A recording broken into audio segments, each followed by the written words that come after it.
Q Review, print speaking to the blind, celebrating 40 years of audio newspaper production. Welcome to this week's edition of the Kirkintilloch Herald podcast, recorded at the Bishopbriggs Media Centre by our amazing volunteers. You can get in touch with us via Facebook, Twitter or Instagram using @QNReview. That is @CUEANDREVIEW. You can also contact us directly by emailing information@QNreview.com. That is INFORMATION @CUEANDREVIEW.com, or by calling 0141 772 3976. That's 0141 772 3976. The Kirkintilloch Herald podcast, date Wednesday the 29th of May 2024, is read to you by volunteers Corey, Ian, Philip and Rebecca. Beware of the scammers. Police are warning people to be on their guard after a spate of recent bank frauds and attempted fraud incidents. Scammers have targeted several older residents in East Dunbartonshire who have been defrauded of 4 and 5 figure sums of money. The cases all followed the same pattern. The scammers typically contact their victims by phone, at home and claim to be police officers. The scammers say they have concerns regarding the fraudulent use of the victim's bank card, and they convince a member of the public they are genuine. Victims are then asked to attend a bank or post office and withdraw money to assist with a police investigation. This money is later collected at the victim's home by a person impersonating a plainclothes police officer.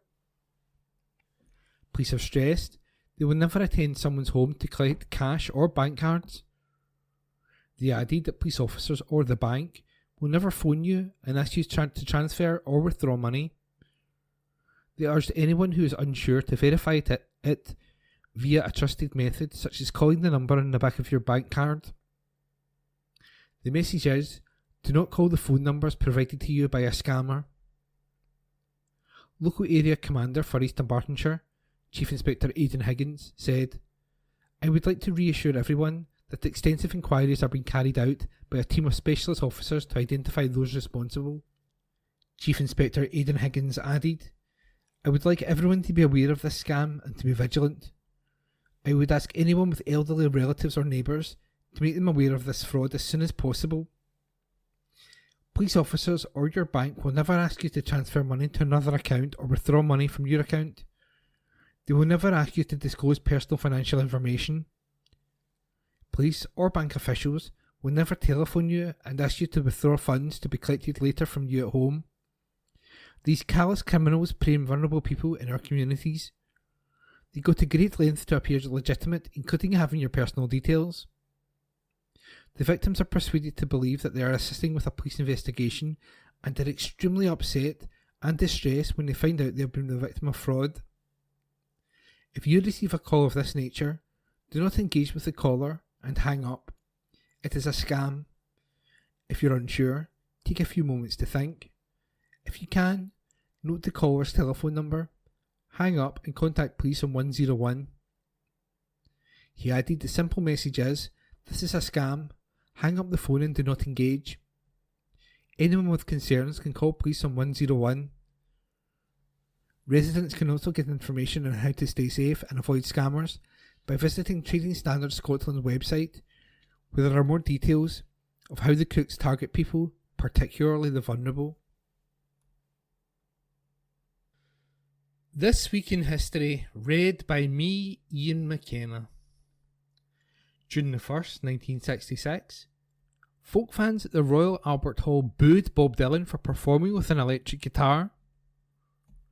June the 2nd, 1954, Lester Piggott, at 18, became the youngest jockey to win the Derby when he rode Never Say Die to victory at Epsom. The Colt, a 33-1 outsider, won by 2 lengths. On this day last year, for the first time ever, scientists were able to reveal the full genetic diversity and evolutionary history of primates, the group that includes monkeys, apes, lemurs, and humans. June the 3rd, 1937, the Duke of Windsor, the abdicated King Edward VIII, married Mrs. Wallace Warfield Simpson in France. June the 4th, 1937, the world's first supermarket trolleys trundled down the grocery aisles. Sylvan Goman of Oklahoma built his push baskets by fixing baskets and wheels to children's chairs. On this day last year, the King was to give up his home in Wales, a former coach house and farm buildings on the edge of the Brecon Beacons, it was announced. June the 5th, 1989, in Poland, Solidarity defeated the Communists in the first free election since the end of the Second World War. On this day last year, a pill taken once a day could cut the risk of dying from lung cancer by half, unprecedented results from a decade-long global study revealed.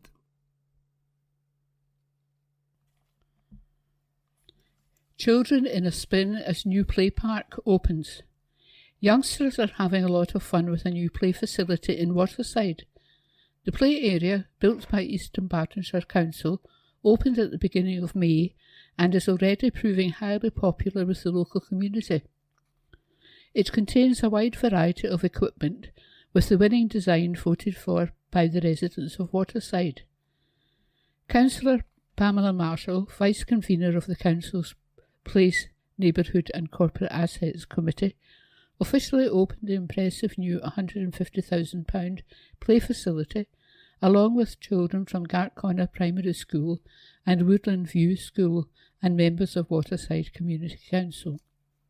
The new play area, which was funded through a play space contribution primarily due to the construction of the adjacent Woodland View School, includes equipment that can be enjoyed by children of all ages and abilities. Councillor Marshall said, "This play area is a stunning new facility, and I know it has been something the residents of Waterside have been wanting for a while." Consultation was key to the creation of this project. Working in conjunction with Waterside Community Council, several consultations have taken place over the years that led to the creation of a Waterside Community Action Plan and a Waterside Green Space Improvement Plan. It was through these consultations that the location for the new play area was chosen. The local community then had the final say on what play area they wanted from a choice of 3 designs at an all-day voting event held in the village last December. The end result is a fabulous new play area that already seems to be hugely popular with the young people of the Waterside area, and I'm sure this will be well used for many years to come. The new facility includes a double bay set of swings containing an inclusive swing. For younger children, there are 2 cradle swings and a carer and tot swing, the first of its kind in East Dunbartonshire, which allows an adult and small child to swing together. In addition, there is a large rope swing, 2 flat swings, and a popular basket swing, while an impressive multiplay unit also contains a large chute and play panels. Youngsters will also be able to spin thanks to 2 springies and an inclusive roundabout. Read by Rebecca. Time to lend a helping hand. Asda colleagues from all over Scotland will lend a helping hand in their local communities as part of this year's Big Help Out initiative, which takes place on June the 7th to 9th. The Big Help Out will see thousands of organisations come together to help clean up the community, and Asda is encouraging people to volunteer with their local grassroots clubs, which are hugely reliant on fundraising and volunteers to support their life-changing work. This comes after a report found a lack of volunteers is holding back the potential in the UK's sport and physical activity sectors, while Asda's Community Tracker report found that 43% of its customers will be likely to get involved in local volunteering opportunities. As official partner of the Big Help Out, Asda asked its store community champions to nominate areas it could do with a little bit of help to create a better outdoor community space. Asda will hold over 350 litter picks at grassroots groups across the UK to support the volunteering drive. Through its network of stores and 390 community champions, the aim is to build connected communities, strengthen resilience, and to remove barriers to health and well-being for all. Whether it's through the litter picks, like the many being arranged by Asda's community champions, or volunteering at a local group, just a small amount of time can make a massive difference, and the Big Help Out app makes it simple to find options in your local area. Safety checks. Tenants of East Dunbartonshire Council are being reminded that contractors are continuing to carry out electrical safety testing. This work allows the local authority to examine the condition of the wiring in homes against safety standards. They gave an assurance that disruption is minimal, and these checks are vital to keeping people's homes, family and neighbours safe. The council will be writing to all the tenants whose homes are now due for their 5-yearly safety checks. If you receive a letter, you must contact the appointed contractor, MP Group, on 0141 237 1970 or email office@mpgroupuk.com. That's OFFICE@mpgroupuk.com. Anyone who has any questions can contact the council's electrical safety team at electrical.safety@eastdunbarton.gov.uk.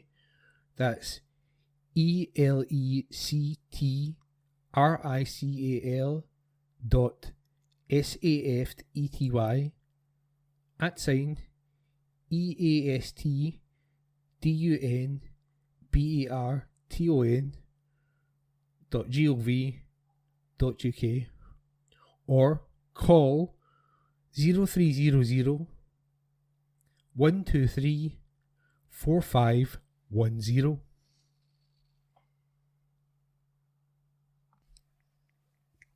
Benefits from free bus travel.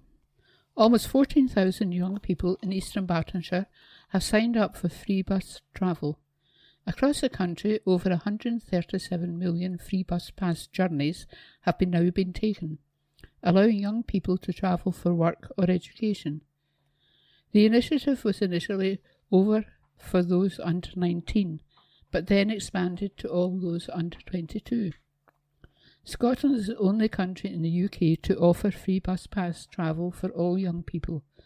Ross Greer, the Scottish Green MSP for East Dunbartonshire, said, "The free bus travel scheme for under 22s has been transformative and in some cases life-changing for young people in East Dunbartonshire. I'd encourage anyone who hasn't yet registered to do so today at freebus.scot." Exhibitions at Must See. Ceramicist Michelle Young Hares officially opened Mulgai Art Club's 2024 exhibition at the Lily Art Gallery on Saturday, May the 18th. Running until Thursday, June the 13th, the exhibition promises to be yet another blockbuster event with a programme presenting a wide range of exciting and diverse themes. On Saturday, June the 1st, people from all over East Dunbartonshire are invited to celebrate Mulgai Week at the gallery, where the artists in residence will be available to chat with visitors and complimentary tea and coffee will be served. Councillor Jim Gibbons, East Dunbartonshire Leisure and Cultural Trust Chairman, said, "For more than 100 years, Mulgai Art Club has been an iconic community-based focal point for those actively involved in creating and displaying art for the mutual enjoyment of themselves and other art enthusiasts. The club's annual exhibition is a must-see for locals. We have some very, very talented artists in our community." Mulgai Art Club treasures its rich history and the extraordinary characters who have been associated with it across the decades, including Mary and Neil Armour, founding members of the Mulgai Art Club. Mary's renown as an artist led her to become honorary president of the Glasgow School of Art and the Royal Glasgow Institute of Fine Arts. Robert Lilly, whose legacy founded the Milngavie's Lily Gallery in 1962, which became a platform for promoting not only Milngavie Art Club, but the arts in general. Joan Eardley, popular Scottish artist remembered for her unique style depicted in her paintings of street children, portraiture, and of the Scottish landscape. Councillor Gibbons added, "The Milngavie Art Club exhibition is one of the highlights of the year at Lily Art Gallery, and we would encourage people to come along and support our local artists." The exhibition runs until Thursday, June the 13th, and the gallery is open Tuesday to Saturday from 10 AM to 1 PM and 2 PM to 5 PM. Milngavie Art Club currently operates a 2-tier membership system, one for those who actively participate in exhibitions and one for those who do not. The club welcomes those with a professional or amateur interest in the arts, as an artist, or as an observer. To find out more, visit www.milngavieartclub.co.uk. That's www.milngavieartclub.co.uk. Right care for young. Parents are being assured that NHS Greater Glasgow and Clyde is committed to ensuring children receive the right care at the right place. In a message to parents and carers, they said the redirection policy ensures every child receives care in the most appropriate setting for their needs. A spokesman for the Health Board said, "If you attend A&E with your child and their condition is not life-threatening, there is a chance you may be redirected. When you attend A&E with your child will be seen by a highly skilled member of our emergency team who will assess their care requirements and will provide advice on the next steps. This process is called triage. If your child's condition is identified to be appropriate for redirection to a minor injury unit, MIU, you will be redirected from the emergency department to attend that unit directly, or given an appointment to attend the following day. All appropriate first aid measures, such as pain relief and wound care, will be provided as needed." They added that this process was designed to streamline paediatric care delivery and would ensure timely access to specialist care for children across the Health Board. Throughout the process, children requiring specialist medical care will receive prompt access to appropriate medical services out with the A&E department, ultimately reducing waiting times, enhancing patients' outcome and improving healthcare experiences for children and their families. Scott Davison, Deputy Medical Director for Acute Services, said, "Our redirection policy is in place to ensure children receive the best and most appropriate care for their needs. At NHS Greater Glasgow and Clyde, we are committed to providing the best possible care for our children and young patients, and through our redirection process, we can direct patients to the most suitable pathways that can reduce the amount of time spent in hospitals. We would also encourage parents to call NHS 24 on 111 if they believe their child's condition is urgent but non-life-threatening. If your child's condition is very urgent or life-threatening, you should always call 999.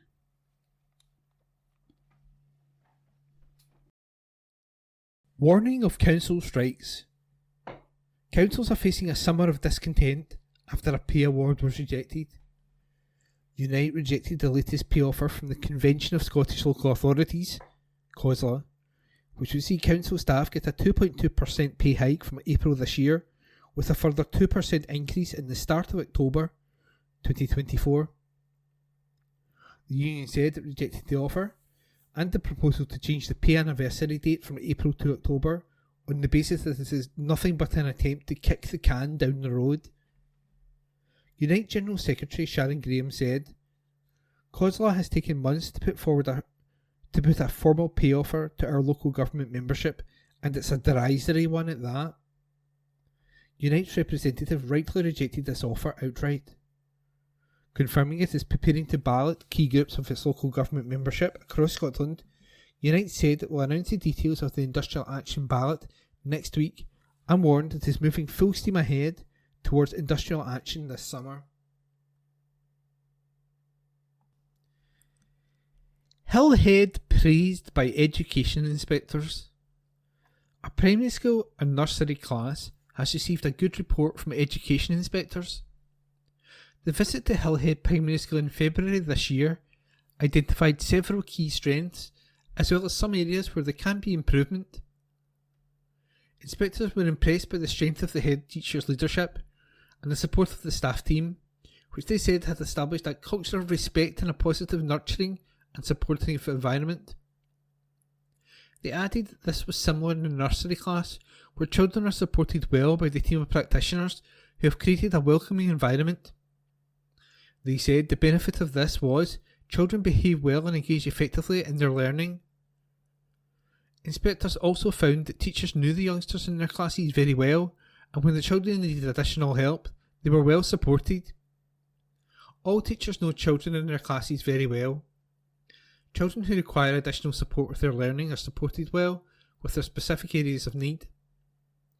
A significant improvement in literacy skills was seen as senior leaders and staff in the primary school, supported by key partners, had established a strong culture of reading. Arrangements for children to transition from nursery to school were also noted to be well planned. Education Scotland's inspectors identified areas for improvement and discussed these with head teacher James Friel and a representative from East Dunbartonshire Council. These included that staff should increase the level of challenge for children in the school in the nursery and encourage and support children to be more aspirational and ambitious for success. This includes continuing to raise attainment, particularly in writing. They added, senior leaders and teachers should continue to focus on the development of key skills and highlight these more regularly in lessons. This will support children to understand, express and acknowledge their skills and do these in a range of new and unfamiliar situations. Inspectors said that they are confident the school has the capacity to improve and will make no more visits in connection with this inspection. The council has made parents and carers aware of the school's progress. Time to walk. Scotland's walking charity is calling on businesses across the area to get walking at work. The Paths for All Walk at Work award recognises employers across the country who help to promote everyday walking in their workplace, creating a healthier workforce, both physically and mentally. Aimed at encouraging workplaces around the country to explore different ways to get staff active in and around the working day, the award scheme also promotes well-being and a green environment in the workplace. Kevin Lafferty, CEO of Paths for All, said, walking a little more each day has proven benefits to mental and physical health, which is why it's important that we recognise the workplaces who have received the Walk at Work award. It is an important scheme which can benefit businesses to not only get fitter but to also help improve the environment. Nominate your champ. People are being urged to nominate the person they believe has best made an outstanding contribution to their community. Provost Gillian Rennick launched the East Dunbartonshire Champion Awards last year to recognise those who had gone above and beyond to help their neighbours. The inaugural awards acknowledged the inspiring work of 7 local people who were all nominated by friends, family, neighbours and colleagues for the fantastic work they do to support others and improve their local area. This year, the awards are back and there is just over a week to nominate someone you think deserves their moment in the spotlight. Closing date is June the 6th. The 2024 Community Champion Awards have the following 6 categories: Community Champion, Young Champion, Caring Champion, Sports Champion, Arts and Heritage Champion, and Sustainability Champion. Provost Rennick said, "Our winners last year were so inspiring, and both the Deputy Vost and I enjoyed meeting them all and getting to hear more about the fantastic work they do. I'm pleased to announce that we're now looking for nominations for the 2024 awards. Nominees should demonstrate inspiring qualities in the role they carry out or the project they're involved in, should have brought about positive change. You may know someone who has volunteered in their communities, spends their free time ensuring East Dunbartonshire's heritage is preserved, or is active in working to improve sustainability and mitigate climate change locally. The Deputy Provost and I will then judge all the submissions and will announce their winners on Friday, June the 14th. Good luck, and I can't wait to read all of the entries. To be considered for an award, nominees must live, work or attend school or college in East Dunbartonshire. Details of the award categories, the eligibility criteria, and to complete the online application form, visit the Provost's page on the Council website. The Provost will invite all winners to attend the civic reception at the gala night of the Kirkintilloch Canal Festival on Saturday, August 31st. Tesco supports Red Cross.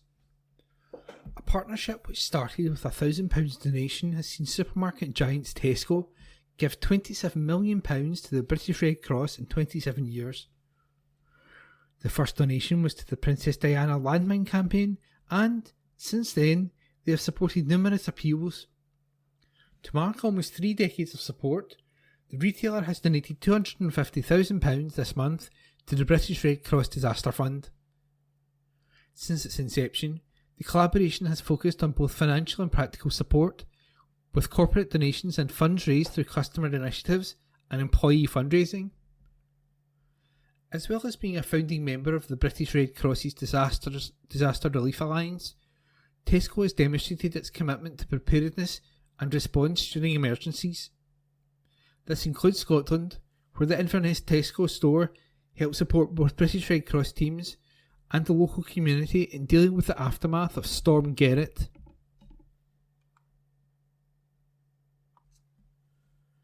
Recording its heritage. Charity charts its long history.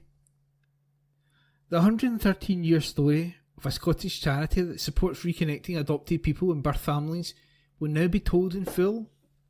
Thanks to funding from the National Lottery Heritage Fund, Birthlink will be able to catalogue its archives and share the history of the agency.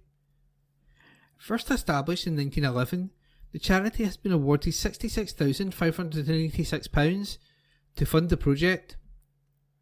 The charity has extensive records that include the origins of Claremont Park Mother and Baby Home, the Children's Home Edzell Lodge, and the first ever charity shop in Scotland.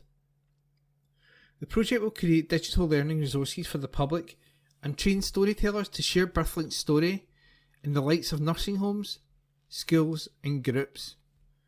Abby Jackson, Interim Chief Executive, said, "We cannot thank National Lottery players enough for this opportunity. It is so important for Scotland that this history is preserved, honoured and shared. I think all of the people the agency has had an impact on in the past 113 years. This work is for them, their children, grandchildren and communities. There is no other agency like this, and I am really looking forward to seeing this project develop into something very special." Birthlink was established in 1911 and owns and manages the Adoption Contact Register for Scotland, which began in 1984. All people aged 16 or over whose birth and or adoption took place in Scotland can register, as well as birth mothers, birth fathers and any other birth relatives. The charity also offers a search service where trained volunteer genealogists find the contacts people are looking for from public records. After matches are made in the register or people are located, service users can choose to enter into a period of mediation to reunite with estranged family members if this is their mutual wish. The Adoption Contract Register also gives siblings an opportunity to reunite if they were separated in childhood. This service extends to accessing original court papers relating to adoption on behalf of service users who may not be able to travel to the National Records of Scotland in Edinburgh. Birthlink also operates the After Adoption Information Line, where anyone affected by adoption can seek advice and support. This is also used as a consultation service, open to professionals seeking support on casework. Expertise is also shared with local authorities through a quarterly professionals forum, and various bespoke training is regularly delivered on request. Separately, BirthLink is funded by Future Pathways to undertake subject access requests for people seeking to understand their time in care. The agency is also funded specifically to support people seeking to access their care records in preparation for the application to Redress Scotland. Register founded. BirthLink established the Adoption Contact Register for Scotland in 1984. This enables birth parents, adopted people and their relatives to place their names on the register with the potential of finding a match with a member who is also seeking to be reunited. BirthLink offers a free professional mediation service to families who wish to reconnect. It also operates the After Adoption Information Line, which is open to professionals and the public for advice and support relating to any matter relating to adoption. To find out more about the charity and how it can help you, visit www.birthlink.org.uk. That's www.birthlink.org.uk.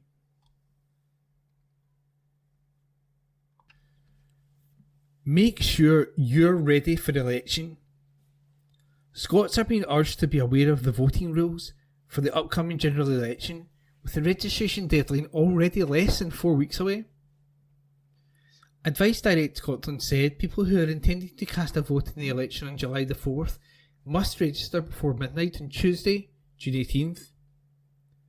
It is also reminding Scots who will be abroad on holiday on the day of the election or supporting the national team at Euro 2024 in Germany that they can switch to a postal or proxy vote. To be allowed to vote, people must be aged 18 or over on the day of the election and be a British, Republic of Ireland or qualifying Commonwealth citizen. They must also have registered to vote ahead of time, which they can do online on the UK Government's website using their national insurance number. Once someone is registered, they can either vote in person at a polling station, cast a postal vote or assign a proxy voter to fill out the ballot on their behalf. Postal voting is usually suitable for those who know that they're going to be away from home on the day of the election, either elsewhere in the UK or abroad. People who want to vote by post can do so by applying online on the UK Government website or by filling in a postal form. The deadline is 5 p.m. on June 19. Proxy voting is available to those who are away on polling day, are registered as overseas voters, have medical issues or disabilities, or are unavailable due to work or military service. The person casting the vote in their name will have to be registered to vote in the election. People who would like to vote by proxy can apply online on the government website or by post by 5 p.m. on June 26. For the first time at a UK general election, people voting at a polling station will also need to show photo identification. Valid forms of ID include a UK photocard driving licence, full or provisional, or a UK/EU passport. People who do not have any form of photo ID can apply for a voter authority certificate for free through the UK Government website. The deadline is 5 p.m. in June 2026. Andrew Bartlett, Advice Director Scotland Chief Executive, said, Rishi Sunak's decision to call a general election on July the 4th has taken a lot of people by surprise, so it's important that Scots are prepared. The key things to remember is that you have to be on the electoral register to vote and will need to take a suitable form of ID to the polling station. Given this election takes place during the school holidays, thousands of people will also be abroad, but this doesn't mean they can't vote. We'd urge holidaymakers and Tartan Armour members who will be in Germany for Euro 2024 to switch to a postal or proxy ballot. Future Roots Fund. Funding for unique environmental projects designed by young people for young people has been announced by Nature Scot. Anyone between 11 and 26 can apply to the Future Roots Fund with ideas that directly connect young people with nature and help improve their environment. Nature Scott is launching the next round of the scheme with £20,000 in funding. Individuals can apply for funding of between £500 to £2,000, while teams can apply for £1,000 to £5,000. Successful projects will be needed to deliver by November the 30th this year. The application period runs until July the 19th, and successful recipients will be announced in July. Engagement Officer Shivanka Gautam said, "We look forward to seeing the creativity behind the applications and helping them become a reality." To apply, visit www.natureschools/funding-projects/future-fund-2024. More than half of Scots say they have no religion. For the first time in Scotland's census, a majority of people say they have no religion, according to a new report released by National Records of Scotland. A total of 51.1% in Scotland's census in 2022 responded no religion, up from 36.7% in 2011. No religion was the most common response in almost every council area in Scotland. Across Scotland as a whole, 20.4% responded Church of Scotland, down from 32.4% in 2011. The next largest religious groups were Roman Catholic, 13.3%, Other Christian, 5.1%, and Muslim, 2.2%. The results are part of a wide range of statistics on ethnic group, national identity, language and religion from the 2022 census, with key themes including migration and Scotland's ageing population. This is the first of 7 reports on different census topics, which will be released over the next few months. John Roth-Smith, Census Statistics Director, said, "These statistics give a fascinating insight into religion, ethnicity, national identity and language use across Scotland and how they have changed over the years. It's exciting to publish this first release, and this, along with our other census data to come, will help local and central government, businesses and charities to plan services in the years ahead." The percentage of people in Scotland with a minority ethnic background increased from 8.2% in the previous census to 12.9% in 2022. The percentage of people who said Scottish was their only national identity increased since the previous census, from 62.4% to 65.5%. Those who said their only national identity was British also increased, 8.4% to 13.9%. The percentage who said they felt both Scottish and British decreased, 18.3% to 8.2%. The census also found that 2.5% of people aged 3 and over had some skills in Gaelic in 2022. This is an increase of 43,100 people since 2011, when 1.7% was recorded. The percentage of people with some skills in Scotland also increased to 46.2% in 2022, from 37.7% in 2011. A total of 2.2% of people aged 3 and over can also use British Sign Language, BSL. Family announcements. Deaths. Gow, Janet, of Kirkintilloch, formerly of Harrogate and Oxford. Suddenly but peacefully at home on May 7th, 2024, much loved daughter of Joyce and Tom, sister of Alison, sister-in-law of Colin, and niece of Hazel and John, a good neighbour and friend to many, will be very greatly missed by all. Private service for family and friends, Glasgow, May 31st. Donations in lieu of flowers in honour of Janet's memory to Medicines Sans Frontier.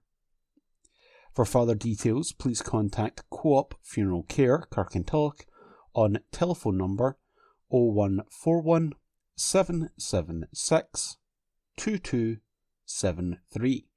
That phone number again for the Co-op Funeral Care Kirkintilloch is 0141 776 2273. Jameson, Dennis W. Peacefully on May 16th, 2024 at Springvale Care Home, Lennoxtown. Beloved husband of Jenny, a much-loved dad and papa. Funeral service will take place on Monday, June 3rd, 2024 at Co-op Funeral Care Kirkintilloch for 1:15 p.m. Thereafter to Old Isle Cemetery for 2 p.m. No flowers please, donations if desired to Alzheimer's Scotland. Scott, Wilma. Peacefully on May 18th, 2024, surrounded by her family. Beloved wife of Murray, a much-loved mum of Karen and Stephen, and mother-in-law of Tracy. Committal will take place on Thursday, June 6th, 2024, at Daldowie Crematorium for 10 a.m, followed by a service of Thanksgiving at St Columba's Parish Church, Kirkintilloch, for 11:15 a.m. Family flowers only. Donations, if desired, to the British Thyroid Foundation. From the Kirkintilloch and Bishopbriggs Herald, date Wednesday, the 29th of May. Let's talk. Letters page. Please send your letters via email to kirkyherald@jnscotland.co.uk. That's KIRKYHERALD @JNScotland.co.uk and write letters in the subject field. Please keep letters to a maximum of 300 words. Letters cannot be published without a name and postal address. Also include a daytime phone number if possible. We reserve the right to edit any letter. Thank you very much. Sir, I'd like to thank the people who stopped our boat sinking in South Bank Marina. We were just setting off to the Falkirk Wheel to use the dry dock facilities when we heard a water spraying noise and discovered a leak in the bow thruster tube. This would have caused us to sink. With applied pressure from my husband, he covered the hole, and there he sat for an hour whilst I moved the valuables and sought help. The people who came to our aid were the Forth and Clyde Canal Society. They told us to get to the slipway a mile away and ram into the bank to try to get the bow thruster tube above water. We managed to rig up a sign from weed hatch tape, and with one person holding that and the other on the stern, we applied it to the slippage. We were still slightly below the waterline, so we emptied the water and tried again. A couple of days later, the whole society hauled us out with a newly repaired winch. The bow thruster tube were quickly welded over by Neil, overseen by his boss Robert. Sorry, I don't have surnames. The members of the FNCCS are all volunteers who give up their free time to support the beautiful resource we have in our community. It's time to thank them and support them. If they hadn't been there, the boat would have sunk. I would have got my husband off, I'm sure. The moral is, boats in time wait for no man. Yours, etc., Jenny. Mostly harmless, boat name, but very nearly harmful. A positive choice. Sir, I recently listened to a recording of Danny Dorling talking about his book, Shattered Nation, which chronicles the UK's decline. Dorling, Professor of Human Geography at Oxford, told the story of a European country in 2020 that, when faced with the cost of living crisis and a pandemic, convened a government agency committee and introduced a payment of £10 per week for each child under 6 and families receiving benefits. In 2022, this was then increased to £25 per week for each child under 16. For a family with 3 children, this meant an extra £4,000 per year. He asked the audience to guess which country he was talking about. Someone immediately responded, Scotland. When he poses this question to an English audience, it takes him 10 guesses to land in Scotland. That's because England has no idea what Scotland has done to blunt Westminster welfare cuts, or anything else for that matter. The media doesn't report it, and Gordon Brown doesn't talk about it. Professor Doring said, the Scottish Child Payment is responsible for the biggest reduction in child poverty in a year anywhere in Europe since 1989. Scotland accomplished this within the Westminster imposed Barnett formula budgetary straitjacket. This shows that alleviating poverty is a political choice, not one the Conservative or English Labour are willing to make. Yours, etc., Leah Gunn Barrett, by email. Monster of own creation, sir. Over the years we become accustomed to Scotland's nationalists perpetually blaming others for what goes wrong and, of course, for berating opponents for doing exactly what the SNP are most guilty of doing themselves. That line has long ago worn thin. And yet we have the latest emanations from the SNP ranks from none other than former leader Nicola Sturgeon.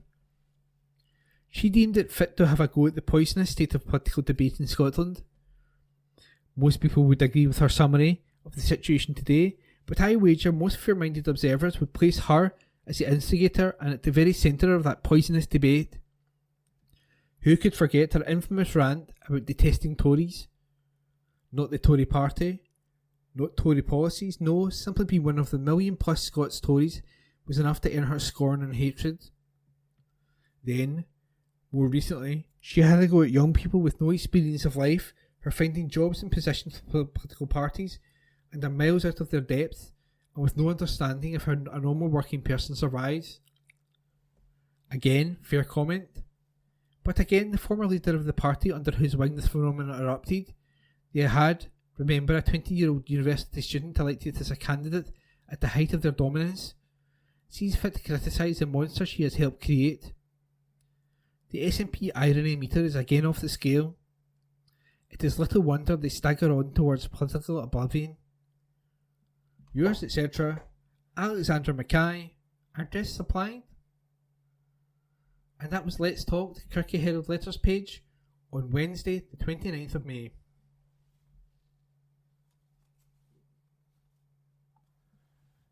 Stay the Night is now expanding. Forestry and Land Scotland's popular Stay the Night will see the addition of several new locations this season.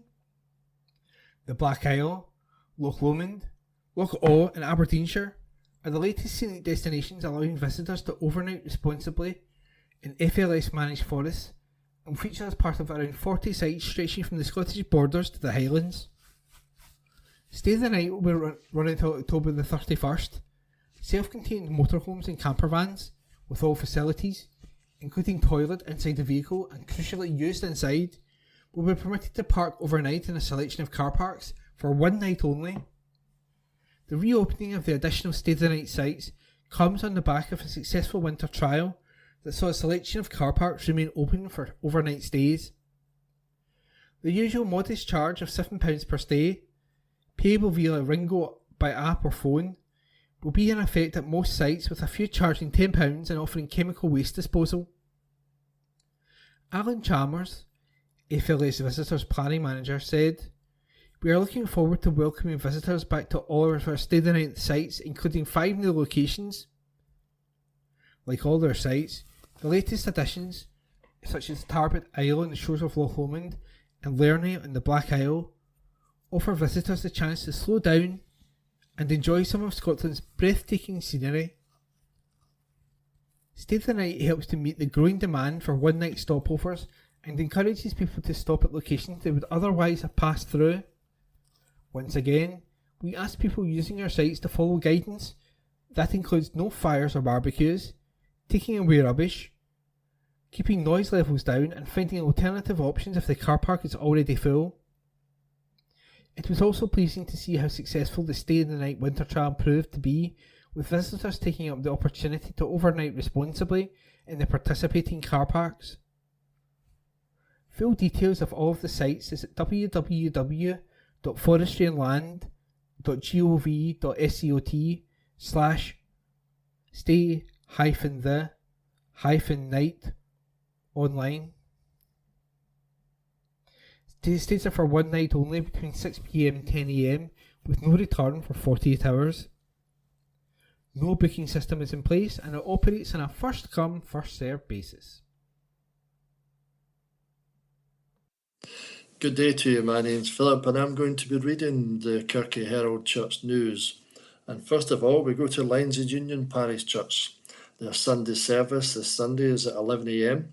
and they provide a creche for babies and toddlers. Young people are also welcome to the Lighthouse and Bible class. A live stream of the service is available on YouTube via their website.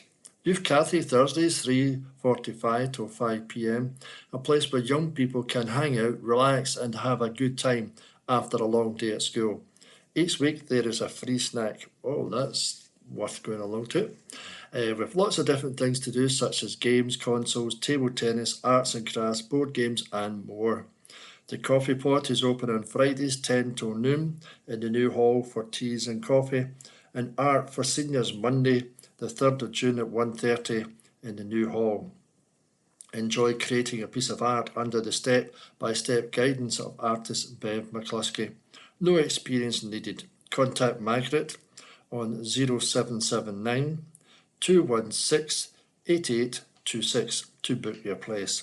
And then we have Messy Church on Saturday the 8th of June from 4 till 5 p.m. in the new hall. Everyone is welcome to come along to a fun-filled hour. Challenges and crafts and experiments will be happening during that hour.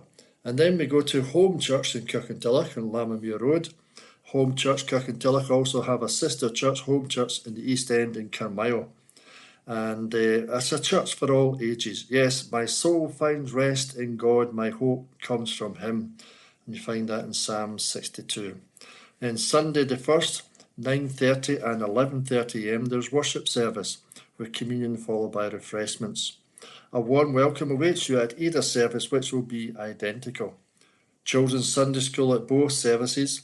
Home Church Carmyle is at 10 a.m. and 6:30 p.m. On Tuesdays, they have the engine room at 9:30, which is for biblical teaching. Bible study on Zoom at 2:30. And then Wednesdays, they have a prayer meeting at Carmyle at 10:15 a.m. Study groups now called Boiler Room in church at 7:15, except last Wednesday in the month, which will be a prayer meeting. Thursdays, there's football. Fridays, crafts and coffee, 10 till noon. And the youth group meet at 7:30 p.m. Prayer meeting except last Friday in the month. Home radio is also available every day. Yeah, if you check out the home radio on FM or download the Home Church radio app, I should say. And if you'll tune in on a Monday night between 8 and 9, you'll hear my dulcet tones sharing what God's doing across the world. It's always good to tune into home radio because there's lots of good music, good chat and good informative information as well.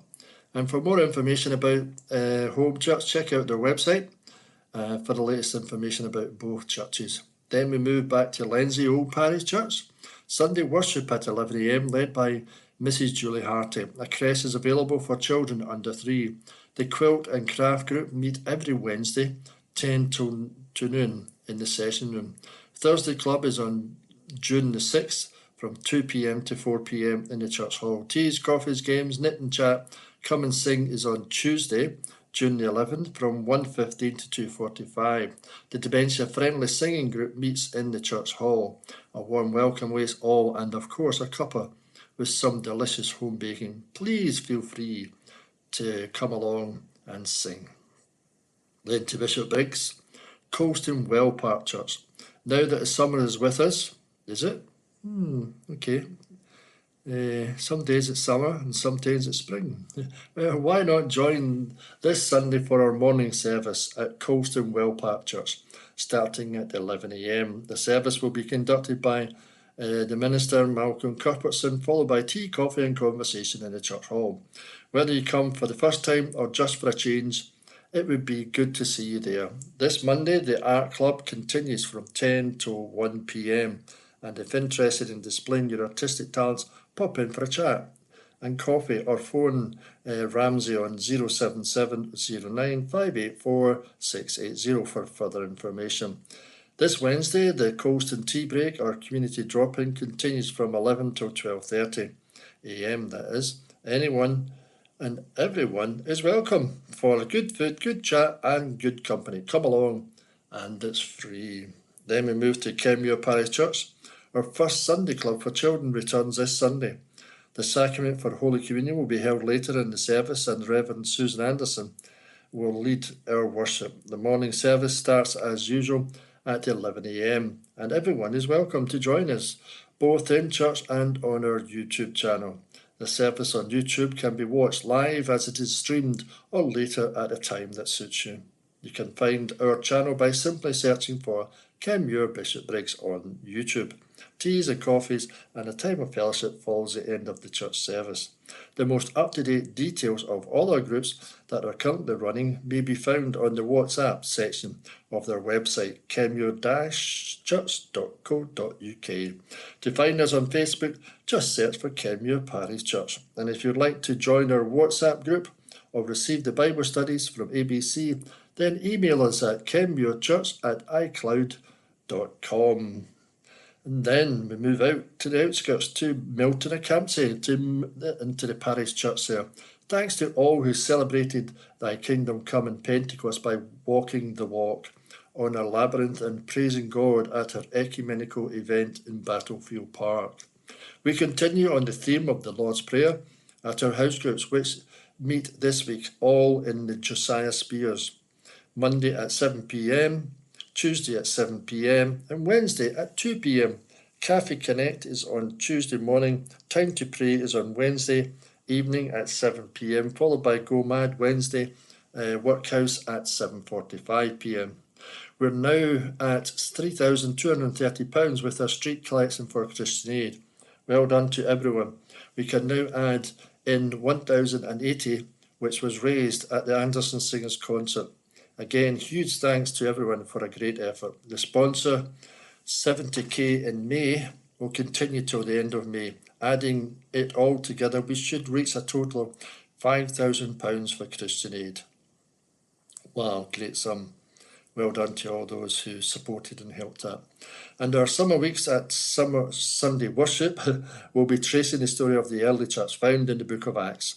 For next Sunday, we need a photograph of you walking, running, jumping, leaping, climbing, or with a walking stick. Yes, preparations are now being made for the SU camp at Gowan Bank during the first week of school holidays and the Go Mad beginning July the 28th.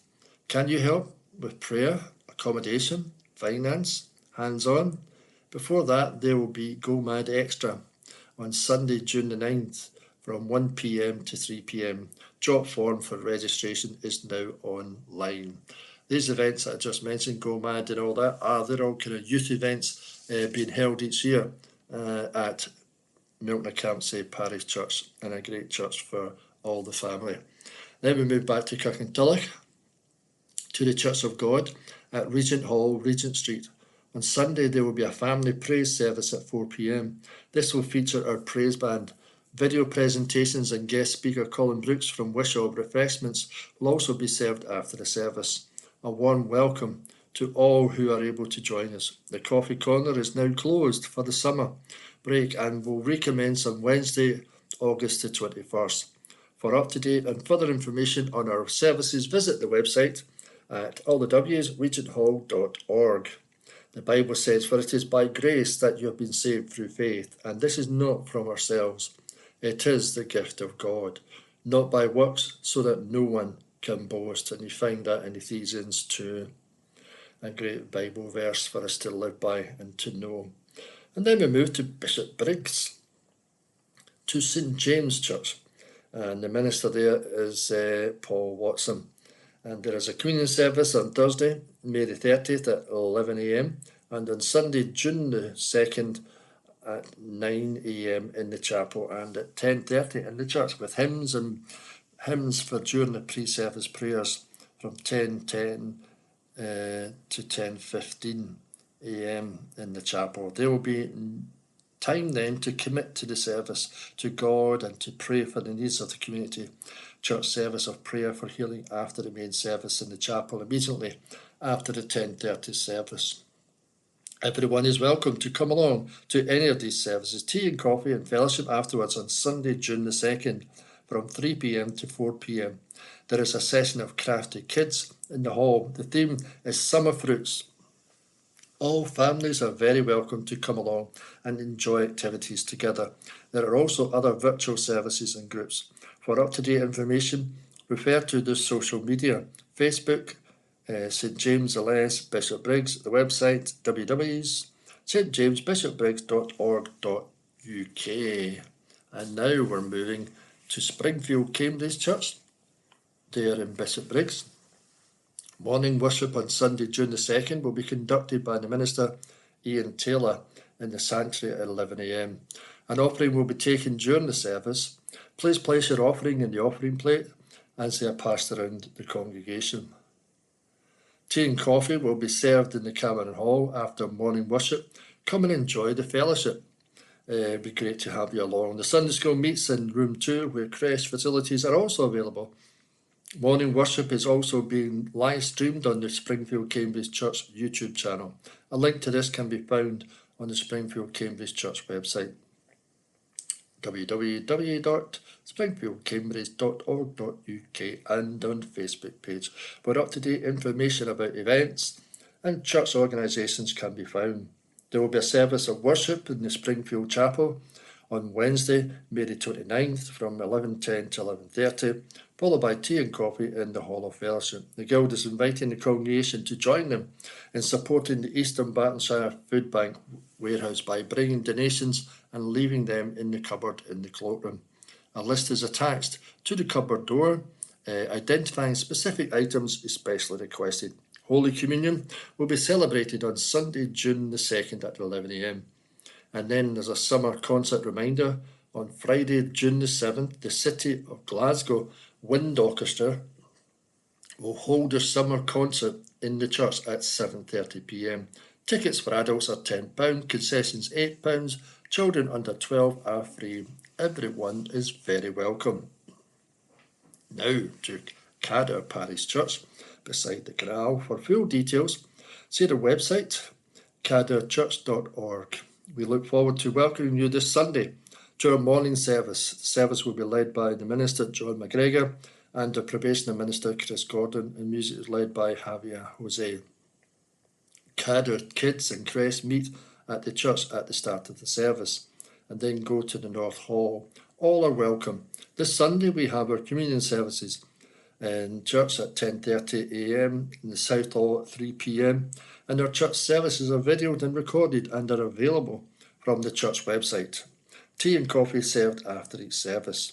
In the food bank, if you wish to donate to the local food bank, you can bring your donations of food to the church or the coffee shop. Early fellowship meets in person in the South Hall Chapel at 9:30 a.m. on Tuesday and Thursday, and also on Zoom. Messy Play meets on Tuesday and Thursdays in his house, South Hall, from 10:30 to 11:30. At Cadder Chat and Play meets on Saturday, June the 2nd, from 10 a.m. till noon. The theme this time is Beach Party, a fun time for families to come together and to chat and play in Cadder South Hall. Cadder Coffee Shop is open on a Tuesday to Thursday from 10 till 2 p.m. and a Friday 10 a.m. till noon. You can bring, if you come along, you'll be made most welcome. And the next film night is on Friday, June the 14th, in the hall at 7 p.m. for 7:30 start. The film is The Great Escaper, starring Michael Caine and Glenda Jackson. Tickets are priced £5 and available from the fellowship team, and all are welcome. And now we move to Torrance Parish Church, that is. The morning service in person is at 10:30 a.m, conducted by the minister, Stuart Irvin. During the service, the youngsters meet together in creche, junior church and Frog, which I believe is the youth part of it. To join the service online, Torrance Parish Church online.church. The cafe is open every Wednesday, 9 a.m. till noon, for tea, coffee and delicious home baking. Why not come and taste for yourself? And the Boys Brigade meet from 7 till 9 p.m, P7 to S6. To find out about regular weekly activities, check out the website or the what's on at www.tpc.org.uk. And lastly, in Kirkintilloch, St Columba's Men's Club. St Columba's Men Club of Kirkintilloch meets in the halls of St Columba's Church in Old Isle Road, and it's not necessary to be a church member or attached to a church to join. The club, which has been in existence for many years, provides a chance for men to spend a Monday evening in a very relaxed company and to participate in activities such as pool, snooker, caput bowls, darts, table tennis and dominoes, or simply sit and chat. Membership comes not only from Kirkintilloch but also from Lenzie, Cumbernauld, Milton Campsie and Bearsden. All men will be made welcome. And that's the church news for this week. Thank you for listening. I hope you find one of these interesting to maybe pop along to church. If you can, that would be great. Or tune into home radio and hear my dulcet tones on a Monday night between 8 and 9. District News General, Wednesday the 29th of May. Pepper needs patience and love.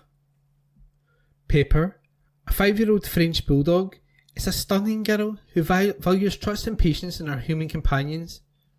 She seeks a tranquil, adult-only home where she can be the sole pet to thrive in her own space. Pepper is a sensitive soul who can take time to build a trusting relationship with her owners. Although Pepper is affectionate with familiar faces, she is cautious around strangers. Pepper is house-trained, happy being left alone for a couple of hours, and enjoys travelling in the car.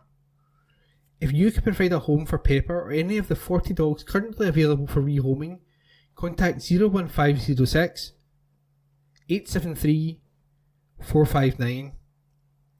Twitter @DT_West Calder and Instagram @DogsTrust_West Calder. Charity Walk, clocking up the miles for Mary's Meals.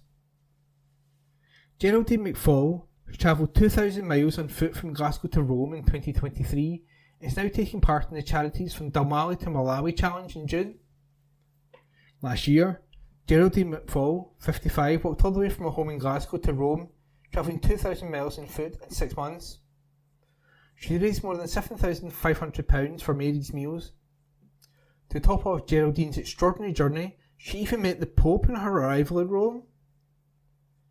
Mary's Meals feeds more than 2.4 million children in 17 countries across the world. The promise of a daily school meal encourages desperately poor children into the classroom, where an education is the key to their dreams of a brighter future.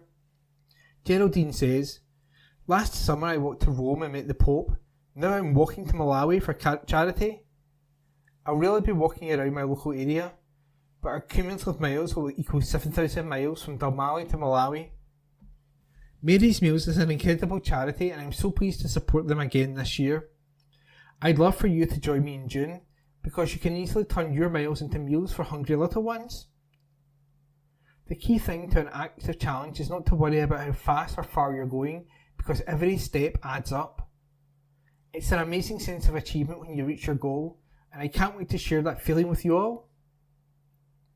By signing up to the challenge, participants will take part in a virtual journey from Dalmali, the village in the Highlands of Scotland where Mary's Meals are founded, to Malawi, where the charity served its first life-changing school meals. Participants can take part in from Dalmali to Malawi in any way they choose, whether walking, running, swimming or cycling. The money raised will help to feed hungry children living in the world's poorest countries. Dan McNally, Head of Grassroots Engagement at Mary's Meals, said, "We were also inspired by Geraldine's walk to Rome last summer, and I hope that she can inspire you to take on from Dalmali to Malawi this June. It only costs £19.15 to feed a child with Mary's Meals for a school year. That's 10p a meal, so any money you can raise makes a real difference." By taking part, people can change the lives of children like Lapukini from Malawi. Please visit www.marysmeals.org.uk/Dalmawi to Malawi. That's www.marysmeals.org.uk/DALMALLY-TO-MALAWI. District News. If you would like to highlight your club's activities and meetings, please get in touch at this email address, kirkyherald@gnscotland.co.uk. Public notices. Planning notices. Town and Country Planning, Development Management Procedure, Scotland, Regulations 2013. Notice under Regulation 7(2)(b), pre-application consultation by the prospective applicant.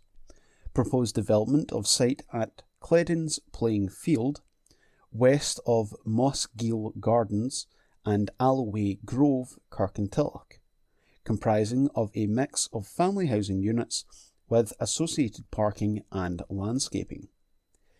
An online virtual exhibition will be available from the 3rd of June through to the 14th of June at www.coltartearley, that's COLTARTEARLEY.wixsite, that's wixsite.com/Cledens, which is CLEDDANS.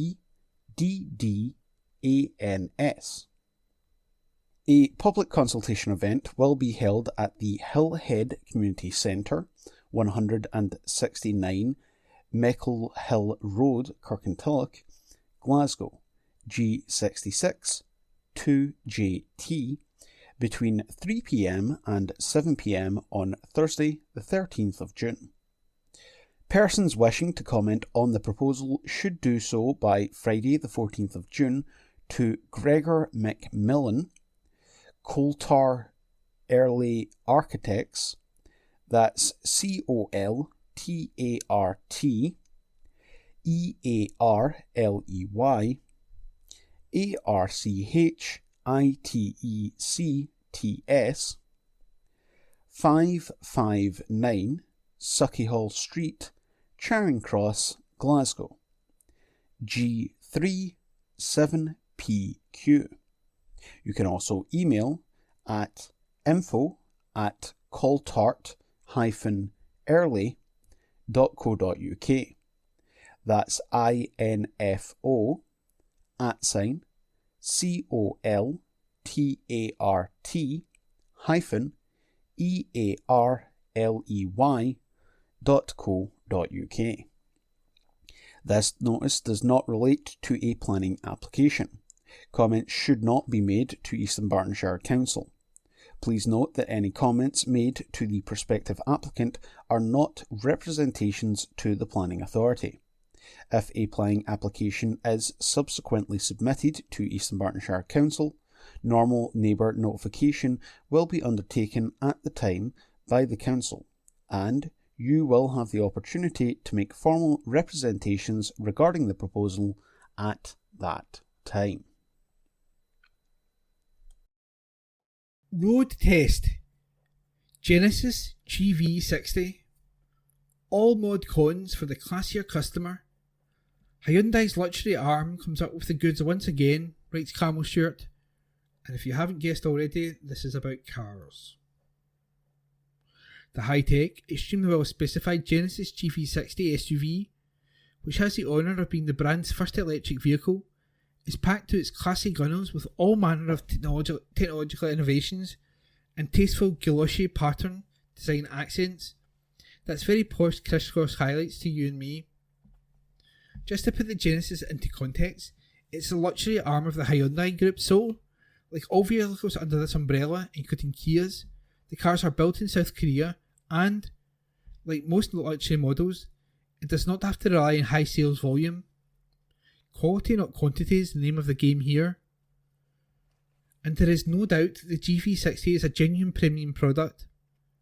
It sits on the same dedicated electric platform as the multi-award winning Hyundai Ioniq 5 and the wonderful Kia EV6, and is classed as high performance.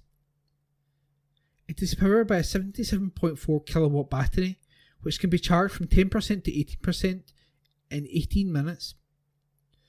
Official figures put it 0 to 62 miles per hour at 4 seconds, bhp at 241, and top speed at 146 miles per hour. But why would you dash about in such a splendidly luxurious vehicle? Aerodynamically styled, with a coupe silhouette, it is clearly a sleek looking car from the outside, but inside is where the real drama lies.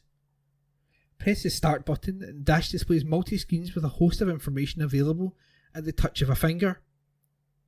At the same time, a rotating crystal sphere between the two front seats, complete with heating and ventilation, massage functions and power adjustment, rolls into view. The beauty of this aesthetically pleasing gear selector is it's enhanced by its colour changing ability. The front seats can be fully reclined while the car is charging. In addition, the driver's ergo motion seat is automatically adjusted according to the driving mode. In comfort, side support is less pronounced, while sport mode delivers firmer side bolstering. The system automatically loads up the driver's preferences as regards seat and steering wheel position, head-up display, etc., and is coupled with fingerprint recognition as an additional security measure. As to space, the two upper front have got plenty of leg and headroom. Space for the 3 rear seat occupants is slightly compromised by the sloping roof, but that does not detract from the luxury of the interior. The GV60 is available with either a 2WD or a 4WD layout and 3 different power outputs. The RWD Premium model delivers 226 bhp, Sport AWD a total of 314 bhp, and the Top Banana Sports Plus AWD, tested, can achieve a combined output of 482 bhp in short bursts, courtesy of the boost button which doubles the oomph. The Sport Plus performance is further enhanced by the limited slip diff, which ensures maximum torque delivery to the wheels in poor conditions. Drivers can also add a virtual driving sound, the brum brum of their choice. With all the technologies and electronic gizmos attached to the GV60, it'll come as no surprise that on the road it's as smooth as silk. And, while all the electronic wizardry comes at a price, it's not as eye-watering as you might expect, starting at around £54,105 for the entry-level premium, but rapidly jumping up to £67,705 for the AWD Sport Plus. The car, in fact, Genesis GV60. Price from £54,105. Power 77.4 kilowatt battery. Transmission automatic. Top speed 146 miles per hour. 0 to 62 miles per hour 4 seconds. Range 289 miles. CO2 emissions 0.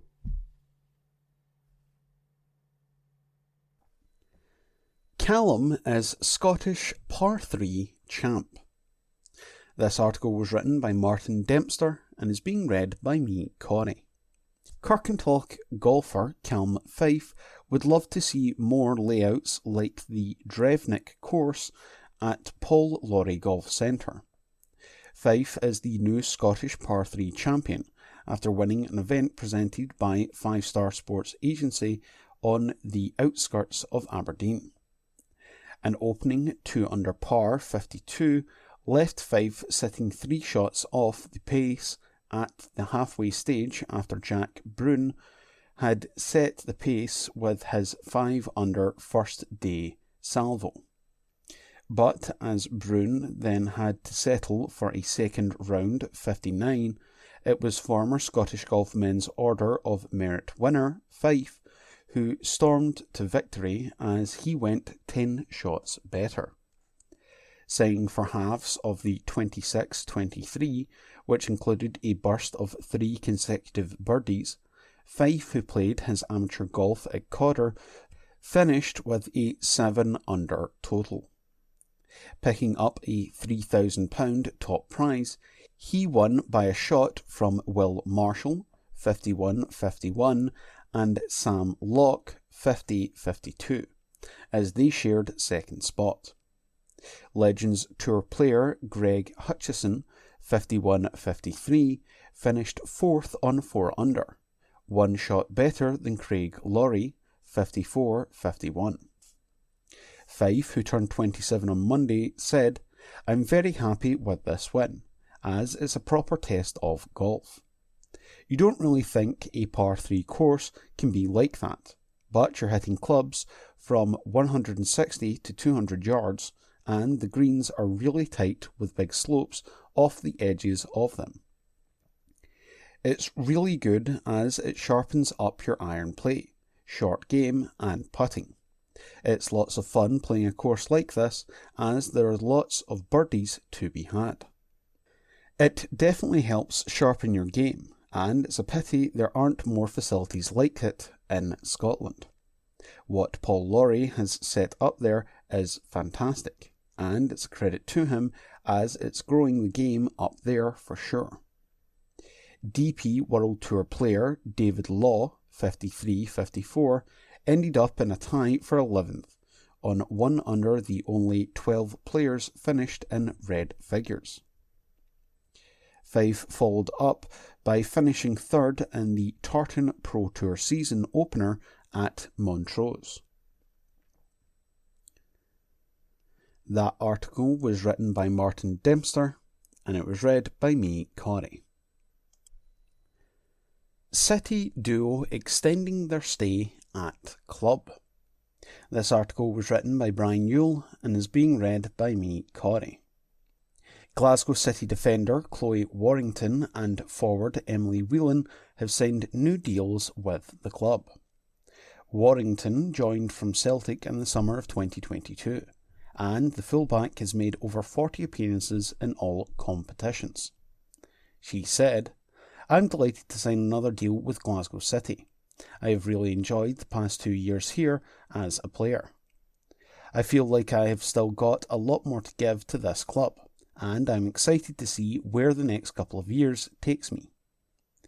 Whelan arrived from Birmingham City at the same time, and the Republic of Ireland international has scored 23 goals in just over 70 games. She said, "I am delighted to continue at Glasgow City. I have loved my first couple of seasons here so far and feel like I have learned a lot. I am keen to continue to further develop at this club, and I am looking forward to doing my very best to contribute to the team and our aims and ambitions for the year ahead." Head coach Leanne Ross said, "It is easy to forget Chloe is still only 21, with what she has already achieved in the game. Chloe is brilliant to work with. She comes in every day, keeps her head down and gives everything in training. Her winning mentality is clear to see. She is tenacious, determined and 100% focused on carrying out her role in the team to the best of her ability. I am confident we can help her to develop further and play an important role in delivering future success for the club." From the moment Emily arrived, it was clear to see the many positive qualities she would add to our squad on and off the pitch. "I'm not sure I have come across a player that works as hard as she does in training or in games. I often wonder where she gets her energy from. It's so important to have players with the work ethic, ability and positive energy Emily brings to our squad. As well as having a huge influence on the pitch, Emily is also a popular figure in the dressing room. Her happy and positive nature is infectious among the group. It is exciting to have the opportunity to work with Emily for a while longer, and hopefully help her to continue her development and unlock her full potential. That article was written by Brian Yule, and it was read by me, Corey. Rob Roy unlucky to lose out in the final. This article is unattributed, but it is being read by me, Corey. Kirkintilloch Rob Roy were unable to end the season with silverware as they lost 2-0 to East Kilbride in the final of the South Challenge Cup. However, Rob Roy certainly gave a good account of themselves against the Lowland League champions. Indeed, there was little to suggest there will be two leagues between the sides next season, as Rob Roy threatened from a series of corners. As the half progressed, East Kilbride came more into it, but barely tested keeper Kyle Aitken as it remained goalless at the break. Whatever the East Kilbride boss, Mickey Kennedy, said to his players at half-time seemed to work, and they took the lead after 54 minutes. A lob into the box by Kai Montagu caused some confusion in the Rob Roy defence, and Joao Balde was able to bundle the ball in. East Kilbride passed up a couple of good chances to double their lead, but a second arrived on 70 minutes when Andrew Stirling picked out Keir Sampson. Rob Roy pushed to get back into the match, but were unable to find the net as East Kilbride lifted the trophy. Meanwhile, Rob Roy has handed out the end of season awards. Adam Kettings was named Coaches and Committee Player of the Year, while Cian Gilday was Players Player of the Year. Club captain Scott Walker received the Supporters Player of the Year, as well as recognition for playing his 200 games for Rob Roy. On loan, Motherwell keeper Kyle Aitken picked up the Davy Smith Award for the Most Promising Player. That article was unattributed, but it was read by me, Corey. Jack signs for a third time at Tigers to replace Lee. This article was written by Phil Lanning and is being read by me, Corey. Jack Smith has joined Glasgow Tigers for a third time following Lee Complin's being handed a 20-month ban from the sport. Smith, 25, was previously with Tigers in 2017 and 2021, and had been guesting for a month during Complin's initial 30-day suspension. However, with Complin being found guilty by the SCB of using a banned substance, allegedly to treat a mouth abscess, and unable to ride until 2026, the club moved to tie up Smith. Team boss Cammy Brown said, "It was a fairly obvious move for us to secure Jack on a permanent basis. He's done a fabulous job as a guest covering for Lee after he had been suspended. To be honest, Jack was our match winner in the home meeting with Oxford and Workington. It's a very important role in the team, and we need those sort of scores from Jack. We know he's capable of that, and probably a lot more. Jack's away form will also be pivotal for the success of the team. He's now a very experienced lad. This is his third stint in the Tigers team, and we want him to kick on and show what ability he has got. The good thing is that he's not really a new rider. We needed a settled team, and we have to get some momentum together now." Tigers were due to host Redcar in the Championship on Friday, but heavy rain left the track waterlogged, and the match was postponed. They will travel to Edinburgh Monarchs this Friday in the BSN Series, looking to avenge their superheat defeat, and then head to Redcar the next day. That article was written by Phil Lanning, and it was read by me, Corey. That concludes this week's edition of the Kirkintilloch Herald podcast. Please remember to subscribe to our channels at Tune Review and to tell your friends about our service.